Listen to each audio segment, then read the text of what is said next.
ఎనిమిది వసంతాలు Telugu film review by allrounder star Ballem Venumadhav part 2 రెండో భాగం. పరిచయమిలా పరిమళములా అనే పాట గురించి మనం చెప్పుకుంటూ మొదటి భాగాన్ని ఎండ్ చేశాం కదా. సో ఆ పాటలో మంచి సాహిత్య విలువలు, సంగీత విలువలు, అట్లాగే గొంతు కూడా బాగా పడింది. అట్లా లొకేషన్స్ బాగున్నాయి. ఆ అమ్మాయి గొడుగు పట్టుకొని వర్షంలో అలా నడుస్తూ బాగుంది. ఆ లొకేషన్ కూడా బాగా, చిత్రీకరణ బాగుంది, సంగీతం బాగుంది, హాయిగా అనిపించింది వింటూ. చరణంలో కూడా ఎవరు ఎవరని వివరములడిగేను ప్రతిరోజు, చివరి వరకు ఇది అల్లరి చిరునామా, ప్రేమ అంటూ పైన, చిరునామా అంటూ కింద తీసుకొచ్చారు. తరణన తడబాటు అంటే తోడైలా తలపులు ఇలా నిలబడవేలా అంటూ పరిచయమిలా పరిమళములా అనే పాట హాయిగా సంగీతపరంగా కానీ, సాహిత్యపరంగా కానీ, గానంగా కానీ, గానం ప్రకారం తీసుకున్న, ఏ ప్రకారం చిత్రీకరణ తీసుకున్న, అమ్మాయి ఎక్స్ప్రెషన్ తీసుకున్న, అమ్మాయి అందం తీసుకున్న, చాలా చక్కగా ఈ సినిమాకి హైలైట్గా నిలబడింది 8 వసంతాల్లో ఈ సాంగ్. సంజయ్ రాసే మాలిని కథ ఈమెకి బాగా నచ్చుతుంది. మాలిని అంటే కథ ఏంటంటే ఒక వేశ్య కథ. ఆ వేశ్య ఒక అతను రెగ్యులర్గా వస్తుంటాడు, పోతుంటాడు. ఆ తర్వాత అతను ఏదో కష్టాల్లో ఉన్నాడంటే వేశ్య అంత డబ్బు ఇస్తుంది.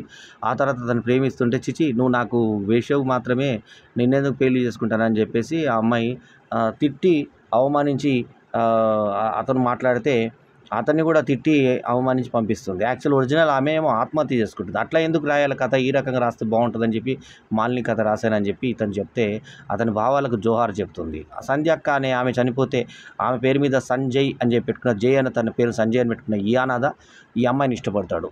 ఈమె ఒక అతన్ని ఇష్టపడి అతను కాదనిపించుకున్న తర్వాత ఈమె ఇష్టపడుతుంది.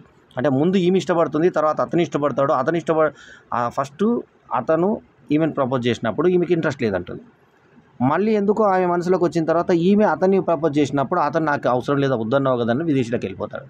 అటువంటి భగ్న ప్రేమికురాలైనటువంటి ఈమెకి ఈ జై కానీ సంజయ్ కానీ 2 పేర్లు అయినాయి అలియాస్.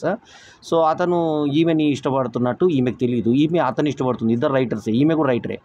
సో మొత్తానికి ఏంటంటే లాస్ట్కు వీళ్ళిద్దరు కలుసుకోవడం అన్నది కథ.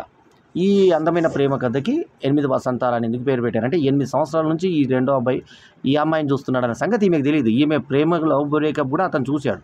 ఆ బ్యాక్ మాత్రమే కనబడుతూ కారులో ఉన్నటువంటి ఆ షాటు, ముఖ్యంగా ఈ కెమెరామెన్ విశ్వనాథ్ రెడ్డి ఇంతకుముందు గామి ద్వారా ఉత్తమ సినిమాటోగ్రాఫర్గా నంది అవార్డు ఈ మధ్య వచ్చినటువంటి తెలంగాణ గద్దర్ ఫిలిం అవార్డు కూడా అందుకున్నాడు. ఆ సమక్షంలో ఉన్నా, నేను చూశాను. అప్పుడు ఆ ఫంక్షన్లో కూడా నేను ఉన్నాను. హైటెక్స్లో జరిగింది ప్రోగ్రాము హైదరాబాద్లో, తెలంగాణలో.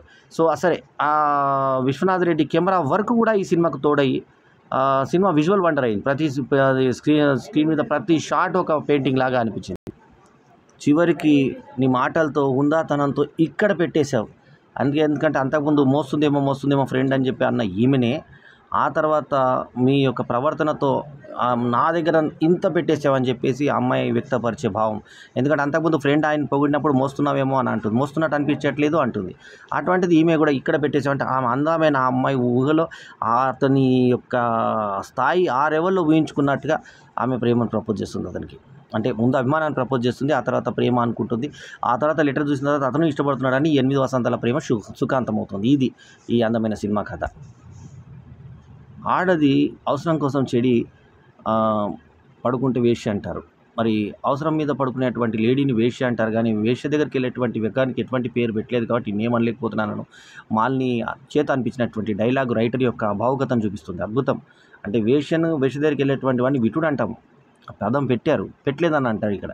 సరే, తిట్టులాగా అనిపించే పదం కాదని వీళ్ళు అనుకున్నారు, కానీ విటుడు అన్న పదం పెట్టారు. సరే, ఇందులో డైలాగ్ ఏంటిదంటే ఇట్లాంటి వచ్చే ఆడదాన్ని వేశ్య అంటారు, కానీ వచ్చే మగవాడిని ఏమంటారో అటువంటి పేరు పెట్టలేదు అని అంటుంది. సో ఆ డైలాగ్ కూడా ఆకట్టుకునే విధంగానే ఉంది.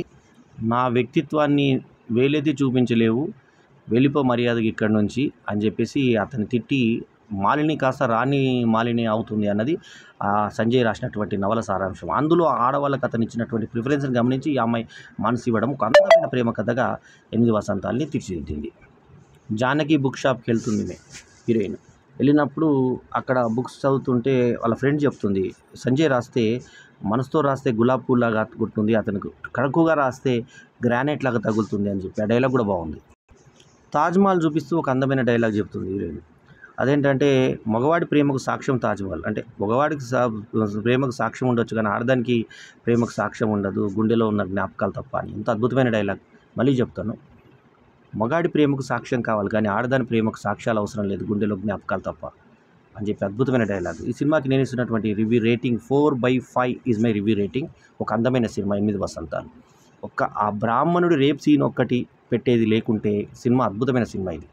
సరే అయినా సరే ఆ ఒక్క మైనస్ పక్కకు పెట్టి పంటి కింద రాయిలాగా తగిలిన ఆ ఒక్క దాన్ని మనం క్షమించడాన్ని నేరంగా భావించినటువంటి సీన్ ఉన్నా కూడా అది డైజెస్ట్ చేసుకొని కూడా ఒక ఆర్ట్ సినిమా లాగా తీసినటువంటి సినిమాకి హీరోయిన్ మెయిన్ ప్లస్ పాయింట్ అయింది.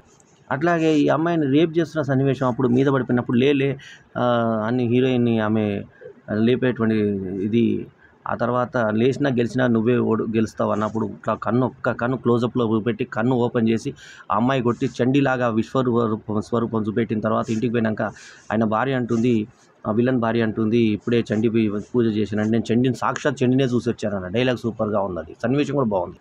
అట్లాగే ఒక తండ్రి కొడుకు మధ్య సంఘర్షణ చూపించారు. ఆ సంఘర్షణ కూడా బాగుంది. శుద్ధి కావడం అనే డైలాగ్ కూడా బాగుంది. లే అర్చన పోతే నీ ప్రాణం మిగిలితే మానం అన్న టైప్లో ఒక డైలాగ్ చెప్తాడు. చాలా బాగుంటుంది. ఆమె ఇంటి పేరుతో సహా ఉన్నటువంటి ఆ పేరుతో ఆమె ఫేమస్ అవుతుంది రైటర్గా ముందు. తర్వాత ఒక రైటర్ని ప్రేమించి పెళ్లి చేసుకోవడం ఇది కథ. So 4/5 is my review rating. ఈ రివ్యూ కనుక మీకు నచ్చితే లైక్ చేయండి, కమెంట్ చేయండి, షేర్ చేయండి. మా ఛానల్కు తప్పకుండా సబ్స్క్రైబ్ చేయండి. ఎల్లప్పుడు మీ ఆదరాభిమానాలు ఆశించే మీ ఆల్రౌండర్ స్టార్ బల్లెం వేణు మాధవ్. నమస్తే. జై హింద్.